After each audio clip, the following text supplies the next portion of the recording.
সাল্লাল্লাহু আলাইহি ওয়াসাল্লাম ইরশাদ করেছেন, আলিজু বিয়া জাল জালালি ওয়াল ইকরাম, অর্থাৎ তোমরা ইয়া জাল জালালি ওয়াল ইকরাম এই জিকিরটি, এই দোয়াটি বেশি থেকে বেশি নিয়মিত করো এবং এটাকে ধরে রাখো, আঁকড়ে ধরো।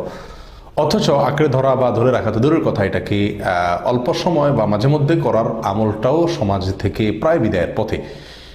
আল্লাহ সুবহানাহু ওয়া তাআলার গুণবাচক নামের অন্যতম একটি নাম হলো ইয়া জাল জালালি ওয়াল ইকরাম, যার অর্থ হলো হে জালাল, অর্থাৎ সৌন্দর্য, পূর্ণতা এর মালিক, বড়ত্বের অধিকারী, ওয়াল ইকরাম অর্থাৎ হে দাতা, হে মহান দানশীল, হে মুক্ত হস্তে এবং উদার হস্তে দানকারী।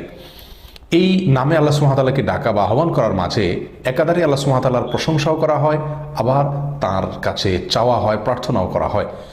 নিয়মিত যদি আমি এই জিকির এবং দোয়া করতে থাকি, তো তার মানে আমি আল্লাহ সুবহানাহু ওয়া তাআলার প্রশংসাও করছি, আবার আল্লাহ সুবহানাহু ওয়া তাআলার কাছে নিজের প্রার্থনা বা আরজিও পেশ করছি। আসুন সমাজ থেকে বিদায় হয়ে যাওয়া